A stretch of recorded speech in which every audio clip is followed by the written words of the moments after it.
आत्म्याचे ज्ञान, कुंडलिनी आणि अंतर्मनातील प्रवास. या जगात आपण जन्म घेतो तेव्हा आपल्यासोबत दोन प्रकारचे ज्ञान असते.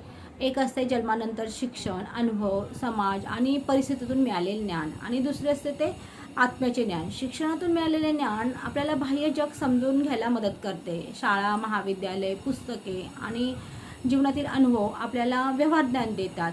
याच ज्ञानाच्या आधारावर आपण करिअर घडवतो, नाती जपतो आणि आयुष्याचा प्रवास करत राहतो. परंतु आत्म्याचे ज्ञान यापेक्षा खूप वेगळे असते. हे ज्ञान कोणत्याही पुस्तकात सापडत नाही, कोणत्याही विद्यापीठात शिकवले जात नाही आणि कोणत्याही परीक्षेत ते मोजलेही जात नाही.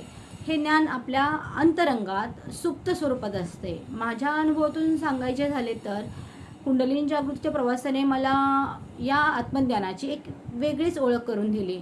जेव्हा चेतनेची हालचाल आतमध्ये सुरू होते तेव्हा फक्त ऊर्जा एका चक्रातून दुसऱ्या चक्राकडे प्रवास करत नसते, तर त्याचवेळी आपल्या अंतरंगामध्ये अनेक सूक्ष्म प्रक्रिया घडत असतात. कधी अनामिक शांतता अनुभवास येते, तर कधी कारण नसताना आनंदाच्या लहरी जाणवतात. कधी आयुष्यभर साठून राहिलेल्या भावना, वेदना, जुने संस्कार वर येऊन मुक्त होताना दिसतात. आणि कधी अशा अनेक गोष्टी समजू लागतात ज्या कोणीही आपल्याला कधीही शिकवलेल्या नसतात. हळूहळू जाणू लागते की आत्मा नेहमीच आपल्याशी संवाद साधत असतो, परंतु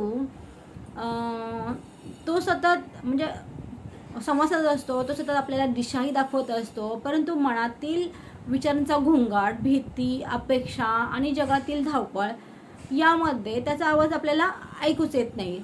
साधना, ध्यान आणि अंतर्मुखतेच्या प्रवासामध्ये मात्र हा घोंगाट हळूहळू कमी होऊ लागतो. तेव्हा आत्म्याचे ज्ञान स्वतःहून उलगडू लागते. काही निर्णयांचे उत्तर आतूनच मिळू लागते.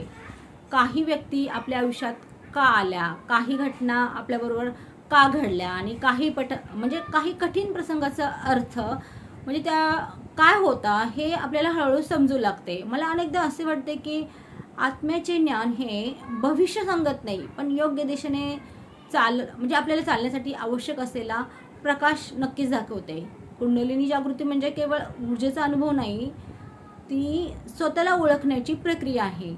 स्वतःच्या मर्यादा, भीती, दुःख, अहंकार आणि भ्रम यांना पाहण्याची प्रक्रिया आहे. आणि त्याचबरोबर स्वतःच्या अंतरंगात दडलेल्या प्रेम, शांतता, करुणा आणि चेतनेला अनुभवण्याची प्रक्रिया आहे. शिक्षणातून मिळालेले ज्ञान आपल्याला जग दाखवते, पण आत्म्याचे ज्ञान आपल्याला खरे स्वरूप दाखवते. एक ज्ञान आपल्याला बाहेरच्या जगात यशस्वी बनवते, तर दुसरे ज्ञान आपल्याला स्वतःशीच जोडते. आणि जेव्हा या दोन्ही ज्ञानाचा सुंदर समतोल साधला जातो तेव्हा जीवनाकडे पाहण्याचा दृष्टिकोन बदलून जातो. माझ्यासाठी कुंडलिनीचा प्रवास हा केवळ शक्ती जागृत होण्याचा प्रवास नव्हता, तर तो आत्म्याच्या ज्ञानाला ओळखण्याचा प्रवास होता. स्वतःच्या गाभ्यापर्यंत पोहोचण्याचा प्रवास होता. आणि चेतनेची हालचाल म्हणजेच आत्म्याची हालचाल प्रत्यक्ष अनुभवण्याचा एक अमूल्य आशीर्वाद होता. बस.